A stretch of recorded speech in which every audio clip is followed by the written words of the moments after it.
Olá! Já parou para pensar como um aplicativo de campanha política sai do projeto e vai de fato para a batalha? Pois é, hoje a gente vai mergulhar exatamente nisso, no roteiro prático de execução técnica.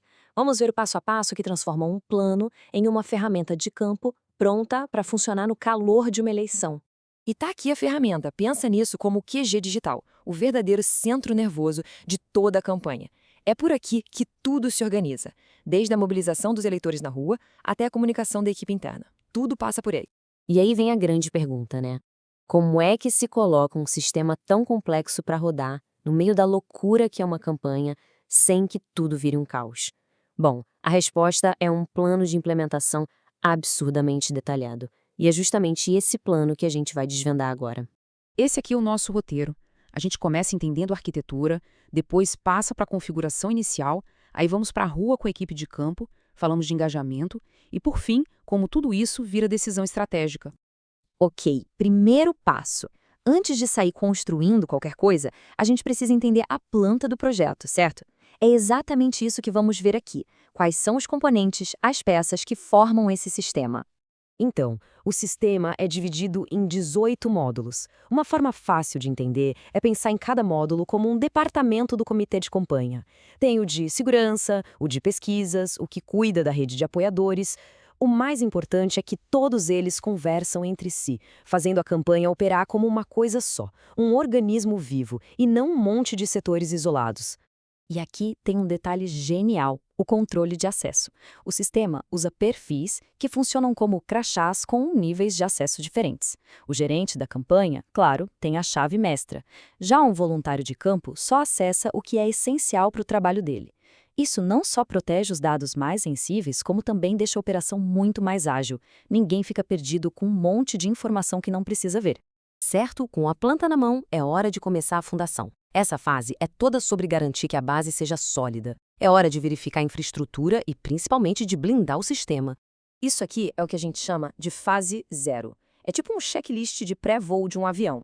Antes de qualquer dado real entrar no sistema, é preciso ter certeza absoluta de que o motor está rodando, que as portas de acesso estão funcionando e, claro, que a conexão é 100% segura.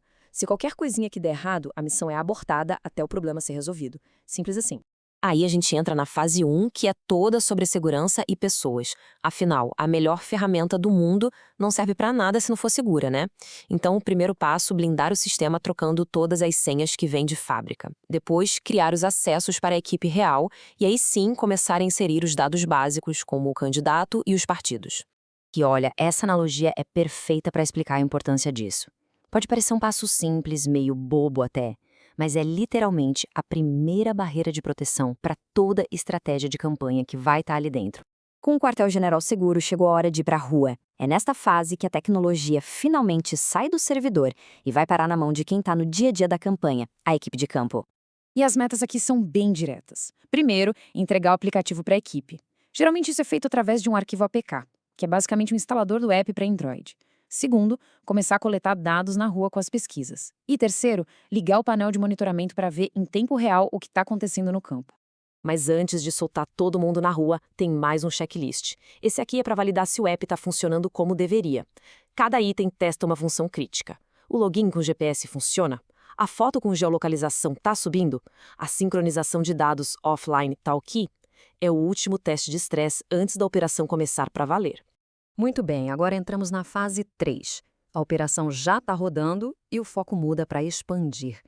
A ideia aqui é usar as funcionalidades mais avançadas do app para transformar simples apoiadores em uma rede de ativistas super engajada.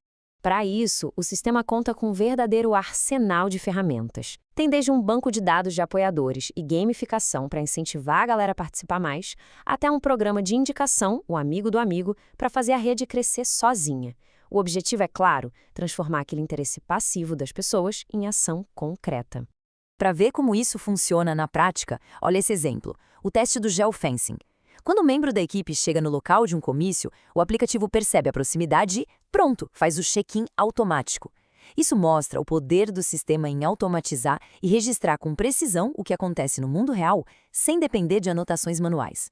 É claro que nem tudo são flores. A gente está falando do mundo real, e no mundo real as coisas quebram. Então, mesmo o plano mais perfeito precisa de um plano B. O que acontece quando um problema aparece no meio do caminho? A resposta está aqui.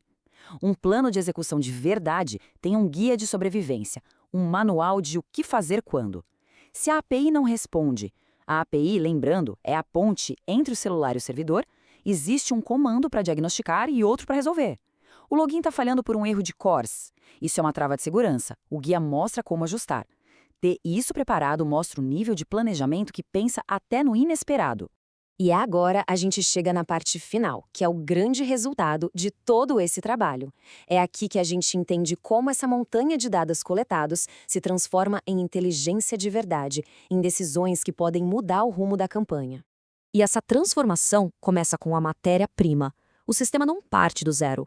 Ele é alimentado com um volume gigantesco de dados públicos, que servem como a fundação para qualquer análise estratégica que venha depois. O sistema basicamente bebe de fontes como o TSE para entender o perfil de quem vota e do IBGE para ter todo o contexto socioeconômico. Cruzando essas informações, já se começa a ter uma imagem muito, mas muito rica do cenário eleitoral. E aí acontece a mágica. Todos esses dados brutos são processados para criar a ferramenta talvez mais poderosa que uma campanha pode ter: a capacidade de entender o eleitorado com precisão científica. É aqui que entra o tal do plano amostral. Com os dados do TSE, o sistema consegue fatiar a população por bairro, idade, gênero e, com base nisso, ele define metas para os pesquisadores. O resultado? As pesquisas de campo deixam de ser um chute e passam a ser um retrato fiel do eleitorado como um todo. E para fechar, fica essa reflexão. Todo esse processo, cada passo desse roteiro técnico, desde trocar uma senha até criar um plano amostral, tudo isso serve a um propósito maior. É o que permite que uma campanha pare de só reagir ao que acontece e comece a prever tendências e, quem sabe, até a moldar o resultado.